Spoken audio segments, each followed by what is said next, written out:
नौजवान था और यतीम भी था। शौक बन गया दीन पढ़ने का। मोहल्लेदार इलाके वाले कहने लगे कहाँ से कमाएगा, ना बाप है ना माँ है ना घर है, कहाँ से। हजरत रूमी कहते हैं नौजवान ने जंगल में झोंपड़ी लगा ली। वहाँ वो सुबह मदरसे जाता, शाम को जंगल में रहता, वहाँ अल्लाह अल्लाह करता, सबक याद करता। एक दिन बादशाह की बेटी रास्ता भूल गई, जंगल में आई सहेलियों के साथ, बॉडीगार्ड भी साथ थे पर रास्ता भूल गई। खोती खोती शाम हो गई, ऐसी खोई कि जब रात गहरी हो गई तो आके उस नौजवान के पास रुकी और चिल्लाने लगी।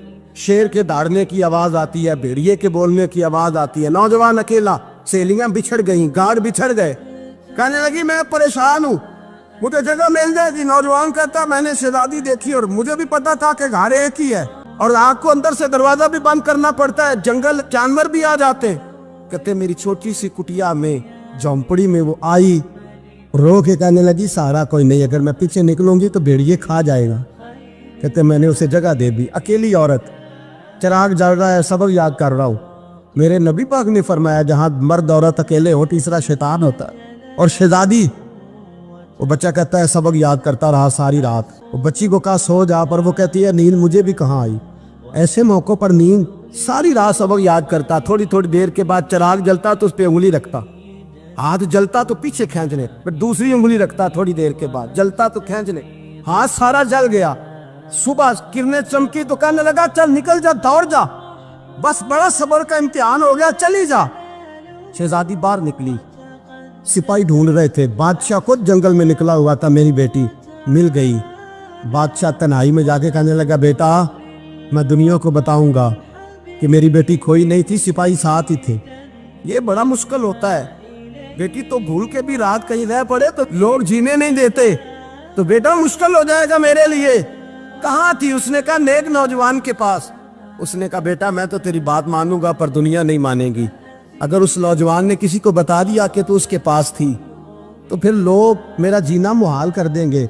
बेटा मैं मर जाऊंगा, मेरी मजबूरी ये है कि वो कहीं राज ना उगल दे वो नौजवान, उसे कत्ल करना पड़ेगा। औरत ने मिन्नतें की, उस बेटी ने कहा मेरे मौसम को मारोगे, रोई। और वो कहने लगा मैं बादशाह, वो मेरा अपना वकार है, मैं उसको छोड़ नहीं सकता। गिरफ्तार कर लाए सिपाही। वक्त तय हो गया सजा का। अकेले कारकोशरी में रखा गया, जो उसके खास एतबार वाले थे उनकी ड्यूटी लगाई।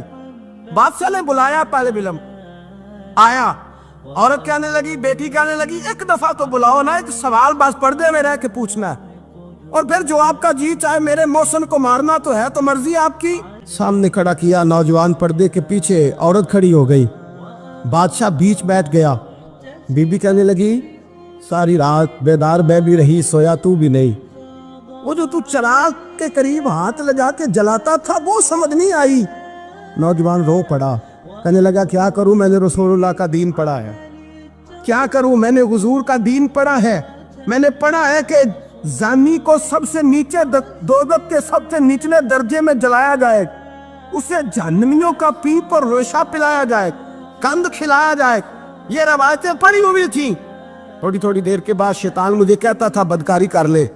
मैं अपना हाथ उसी वक्त जब शैतान मशवरा देता तो मैं आग पे करता। मैं कहता अगर ये बर्दाश्त हो गई तो वो भी हो जाएगी। जब हाथ जलता तो मैं समझ जाता नहीं तुझसे तो ये नहीं बर्दाश्त होती तो वो कैसे होगी। फिर मुझे शैतान मशवरा देता कोई देख नहीं रहा तो बुलाने नहीं गया, खुद आई, मैं दूसरी उंगली लगा देता। मैंने हाथ जलाया और मैं समझ गया जब छोटे से चिराग की इतनी सी शमा की आग नहीं बर्दाश्त होती तो दोज़ख कैसे बर्दाश्त होगी।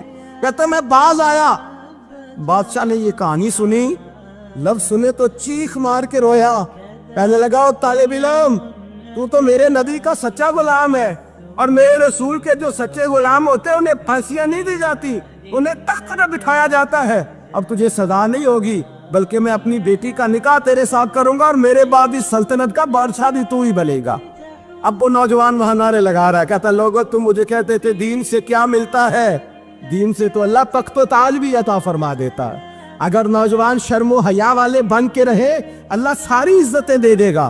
देखे ना अल्लाह के फजल से इज्जत मिलती है और जब कोई इज्जतदारों जैसा काम ही ना करे। एक बात और अर्ज करनी है पर वक्त थोड़ा रह गया। जवानों मैं ना जब कभी परेशान होता हूँ ना तो मैं ये वाली बात खोल के पढ़ता हूँ वाला, ये बात ढारस बनाती है, ढारस तवानाई देती है, पूरा मजमून बांधा है। आला हजरत कहते बेरूपिया था, मदारी, रूप बदल बदल के दिखाया करता था, बादशाहों से इनाम लेता था। एक दिन औरंगजेब आलमगीर के पास आ गया, कहने लगा मैं रूप बदलूंगा, अगर आप पहचान ना सके तो मैं इनाम लूंगा।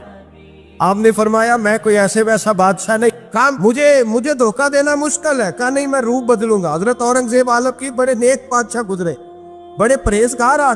वो बेरूपिया कहने लगा मैं रूप बदलूंगा, आप नहीं पहचान सकेंगे। फरमाया चल जितना तेरे अंदर जोर है लगा ले। हजरत ने ऐलान किया कि मैंने फौजी भर्ती कर दे, 2 माह के बाद टेस्ट होगा। वो 2 महीने दौड़ता रहा, रंग रूप बनाता रहा, आया टेस्ट देने, 2-3 सिपाहियों का इम्तिहान लिया, उसकी बारी आई तो 10 रुपए दिए, कहने लगे तेरे आने जाने का किराया, मैंने तुझे पहचान लिया है।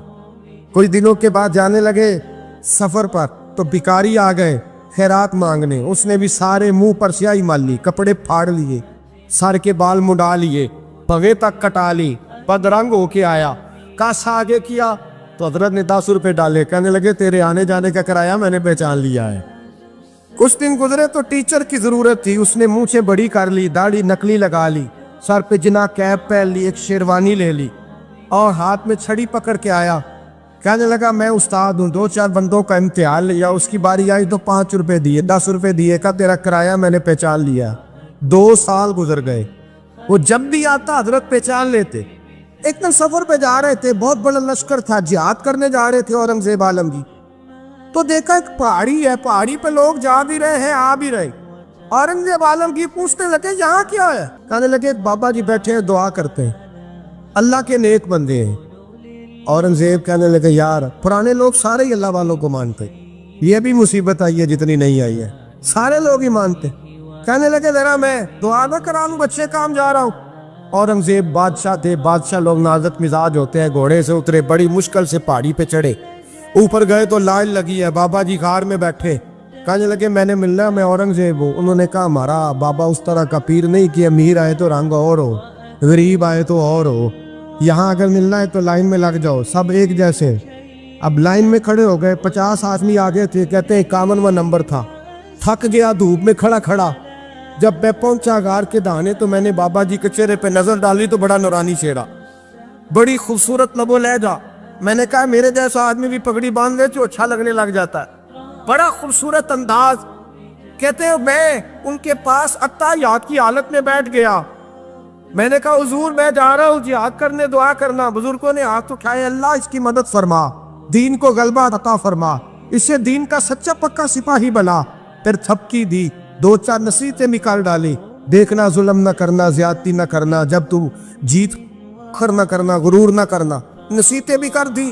कहते अब जब मैं उठा तो 2-4 दिनार बतौरे नजराना मुसल्ले के नीचे रखे, और उल्टे कदम जब मैं गार से उतरा उन्होंने रुमाल झाड़ा और उठ के खड़े हो गए। कहने लगे आज नहीं तूने पहचाना, आज नहीं तूने पहचाना, मेरा इनाम बनता है, आज नहीं पहचाना, ला पैसे।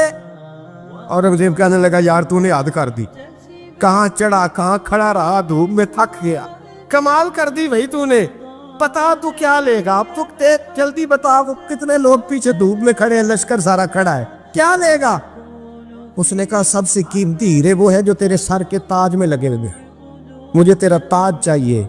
ओ भाइयों सुनना और याद रखना, मेरे आला हजरत कहते हैं बादशाह ने सर के ऊपर से ताज उतारा, बहरूपिये के कदमों में रखा और कहने लगे ये ले, और ये तो तेरा मांगने पर मैंने दिया है ना, मैं वापस आता हूँ तो आना, मैं अपनी मर्जी से भी तुझे दूंगा। तूने औरंगजेब जैसे बंदे को धोखा दिया, आना मैं उस वक्त भी दूंगा। वो देख बस बात खत्म हो गई, हद हो गई। देखकर कहते हैं जब मैं पलटा ना वापिस, बहरूपिये ने आवाज दी बादशाह ठहर जा। तो मैंने पलट के देखा तो कहने लगे ये अपना ताज ले जा, उठा और ले जा। मैंने कहा 2 साल बीत गए तुझे मेहनत करते, आज काबू आया तो ले जाओ। कहने लगा ले जा, मसला समझ में आ गया। मैंने कहा मुझे भी तो समझाना। कहते वो फूट फूट के रोया, उसकी आंखें बरस पड़ी, सैलाब की तरह आंसू बह निकले, तड़पा और लोग कहने लगा बादशाह मैंने झूठ मूठ रसूलुल्लाह की गुलामी इख्तियार की थी, झूठ मूठ की दाढ़ी, झूठ मूठ की पगड़ी, झूठ मूठ का फकर, मैंने झूठ मूठ नबी पाक का लिबास पहना है, तो तेरे जैसे बादशाहों के ताज मेरे कदमों में आ गए हैं। अगर मैं सचमुच रसूलुल्लाह का गुलाम बनूंगा तो अल्लाह क्या कुछ अता फरमाए। اللہ کتنی نعمتوں سے نوازے. میرے اعلیٰ کیا فرماتے ہیں؟ اعلیٰ حضرت فرماتے ہیں فرشتے بھی کرتے ہیں تعظیم میری. کون جی؟ اللہ. ایسا عقیدہ بھی کم ملے گا جو بریلی کے امام کا عقیدہ ہے. ایسا بھی کم. کہتے ہیں فرشتے بھی کرتے ہیں تعظیم میری. کیوں؟ فرمانے لگے فدا ہو کے ان پر یہ عزت ملی. بغداد کے ایک درویش عالم تھے، تو وہ جب بھی نماز پڑھاتے نا تو کسی تاجر کی 2 بیویوں کے بارے میں دعا مانگتے. توجہ ہے میری بات پر؟ نماز پڑھاتے تو کہتے اللہ اس تاجر کی 2 بیویوں کو اپنی خاص رحمتیں عطا فرما. ایک دن لوگ ان کے گرد اکٹھے ہو گئے، کہنے لگے بابا جی بتائیں تو صحیح وہ بیویاں کون تھی جن کے لیے آپ دعا مانگتے؟ تو فرمانے لگے میرے شہر کا ایک تاجر تھا، بہت بڑا تاجر تھا، مالدار تھا پر بے اولاد تھا. اسے بغداد سے ملک شام جانا پڑتا تھا تجارت کرنے، اور کئی مہینے اسے شام کے ملک میں رہنا پڑتا تھا. اس نے اس طرح کیا کہ وہاں بھی ایک شادی کر لی. توجہ ہے نا میری بات پر؟ کیا کر لیا اس نے؟ دوسری شادی کرنا مرد کے لیے جائز ہے، تیسری کرنا بھی، چوتھی کرنا بھی بھیا کا وقت، مگر اگر انصاف کر سکے تو. اگر چاروں میں ہم نہ آدھا مسئلہ سنتے ہیں اور آدھا ہی بیان کرتے ہیں. اگر انصاف نہ کر سکے پھر اس کے لیے 4 جائز، پھر وہ ایک ہی رکھے گا. تو عزیز دوست دوسرا نکاح کر لیا، شادی ہو گئی. اب وہ وہاں کچھ زیادہ وقت گزارنے لگا. مالدار آدمی تھا، بیوی کو مکان بھی لے کے دے دیا. اب وہ دیر سے آتا واپس، اور جب آتا بھی تو اس کے وہ والے انداز نہ ہوتے جو پہلے ہوا کرتے تھے. اب بیوی سے بڑا جاسوس بھی کوئی نہیں ہوتا، اس کو تو پہلے پتہ چل جاتا ہے کہ ماجرا کیا ہے، اسے بڑی خبر ہوتی ہے. تو اس نے محسوس کر لیا کہ بدلے بدلے سے میری سرکار نظر آتے. وہ کہنے لگی اب کہ جب آتا جاتا ہے تو اس کے حالات کچھ بدلے بدلے سے ہیں، ماحول کچھ اور ہے. اس نے ایک بوڑھا آدمی جو اس کا عزیز بھی تھا اور سمجھدار بھی تھا اس کو تیار کیا. کہنے لگی اب کہ جب ملک کے شام جائے نا تو اس کا پیچھا کرنا اور خبر کرنا کہ کہاں رہتا ہے، کہاں جاتا ہے، کیا کرتا ہے. وہ بوڑھے بزرگ جو تھے وہ خاتون کے کہنے پر کچھ اس نے کرایہ بھی دیا. وہ اس تاجر کے پیچھے گئے اور واپس آ کے خبر دی. کہنے لگے کہ یہ تو 2-3 سال بیت گئے، اس نے وہاں بھی شادی کی ہوئی ہے، تجھے بتایا ہی نہیں. بیوی بڑی سمجھدار تھی، حوصلہ مند، زیرک، اس نے شور نہیں مچایا. اس نے کہا کہ میں نا اب جب آئے گا نا تو طریقے سے بات کروں گی اور پوچھوں گی کہ ایسا کیوں کیا. اور یہ بھی اس نے آ کے بتایا کہ اگر تیرے ساتھ نکاح کے بعد اسے اولاد نہیں ملی تو اولاد وہاں بھی کوئی نہیں. یہ مکمل تفصیلات. اب جب اس دفعہ خامند آیا تو آتے ہی وہ بیمار ہو گیا، کمزور ہونے لگا. اب خاتون نے مناسب نہیں سمجھا کہ آتے ہی دھڑام سے میں اس کے سر پر یہ بت یہ ٹھوڑ دوں کہ تو نے نکاح کیا ہوا ہے اور مجھے بتایا نہیں. وہ ذرا تسلی میں رہی، کچھ وہ بیمار تھا، حوصلہ رکھا، خدمت کرتی رہی. کچھ دن گزرے تو وہ تاجر انتقال کر گیا، فوت ہو گیا. اب راز کھل نہ سکا، عدت گزاری، اور جب سارا مال جمع کیا نا تو اشرفیوں کی بوریاں بھر گئی. سارا مال اس بی بی کا، 4 بوریوں میں اشرفیاں، 4. یہاں تو پیٹ کا دوزخ ہے، معاذ اللہ، بھرتا ہی نہیں. حل من مزید، حل من مزید. وہ جو کہتے تھے نا کہ بس باہر چلا جاؤں اور باہر میں کچھ تھوڑے سے پیسے کما کے 2-3 سال میں لوٹ آؤں گا، پھر یہاں آ کے کوئی کاروبار کروں گا. وہ گئے ہیں تو واپس نہیں آئے. وہ جو کہتے تھے نا بس میں نے اتنا سا کاروبار کرنا ہے کہ مکان بن جائے، انہوں نے 4 مکان بھی بنا لیے ہیں، لیکن بریک حل میں مزید کی دوڑ ہے. اب 4 بوریاں اس عورت نے چھپائے رکھی. کوئی بندہ نہیں جانتا بغداد میں کہ ملک کے شام میں تاجر کی دوسری بیوی بھی ہے. جب وہ فارغ ہوئی تو اس نے اس بوڑھے جاسوس کو پھر بلایا اور 2 بوریاں اونٹ پہ رکھی، خود بھی ساتھ بیٹھی اور ملک شام گئی. اللہ اکبر. وہ بزرگ کہتے ہیں میں ایسے نہیں دعا کرتا. اس کو جا کے کہنے لگی میں اکیلی وارث نہیں ہوں، آدھے کی وارث تو بھی ہے. میں اکیلی وارث نہیں، یہ تقسیم وراثت ہے، آدھی کی وارث تو بھی ہے. تو رکھ اپنے پیسے، مجھے پتہ ہے اس نے نکاح کیا تھا پر مجھے بتایا نہیں تھا، تو رکھ اپنے پیسے، میں تجھے دے رہی ہوں، آدھے تیرے ہیں آدھے میرے ہیں.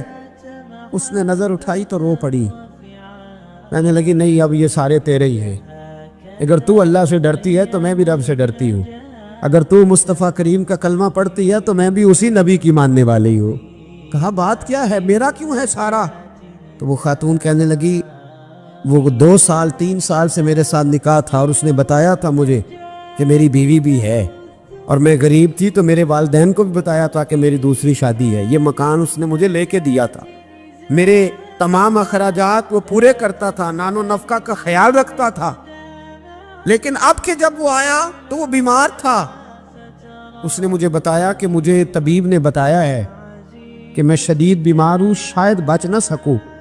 تو کہنے لگی وہ مجھے کئی لاکھ روپے بھی دے گیا اور جاتے دفعہ مجھے طلاق بھی دے گیا, فارغ کر گیا. کہنے لگا تو جہاں چاہے میرے بعد نکاح کر سکتی ہے. اور کہنے لگا میں چاہتا تھا پہلی بیوی کو بتا دوں, موقع نہیں بنا اور اس کا دل نہ ٹوٹے, بتا نہیں پایا. لہذا وہ مجھے ڈھیر سارے پیسے دے چکا ہے, سارا میرا حصہ مجھے پہلے سے دے چکا ہے. میری بہن اب یہ 4 بوریوں میں سے 2 میری نہیں بلکہ 4 کی 4 ہی تیری ہے, تو ہی اس کی حقدار ہے.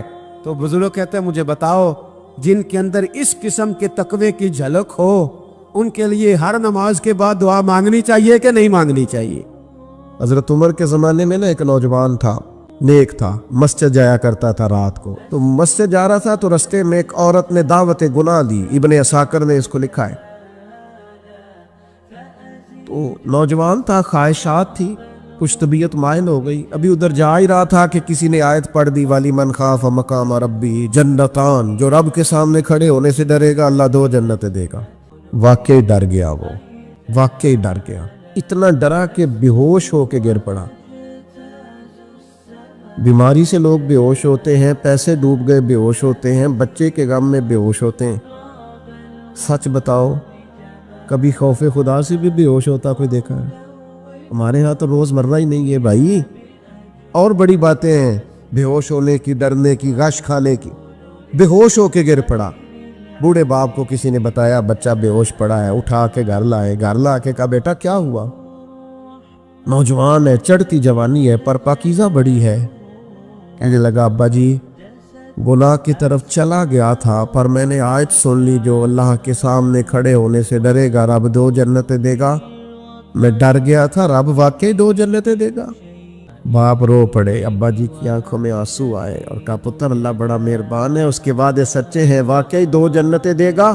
اس نے پھر ایک چیخ ماری اور اس طرح کی ماری کہ اس کی روح ہی پرواز کر گئی. روح ہی پرواز کر. کشتگانے خنجر تسلیم را, عشق کی خنجر سے قتل ہو گئے لوگ. صبح حضرت عمر کو پتا چلا کہ انہوں نے تو رات جنازہ بھی پڑھ دیا, تدفین بھی کر دی. جناب عمر فرمانے لگے اتنا نیک نوجوان خوف خدا سے دنیا سے چلا گیا, مجھے کیوں نہیں بلایا میں جنازہ پڑھتا. فاروق اعظم فرما رہے ہیں میرا شوق تھا میں اس کا جنازہ پڑھتا. کہ حضور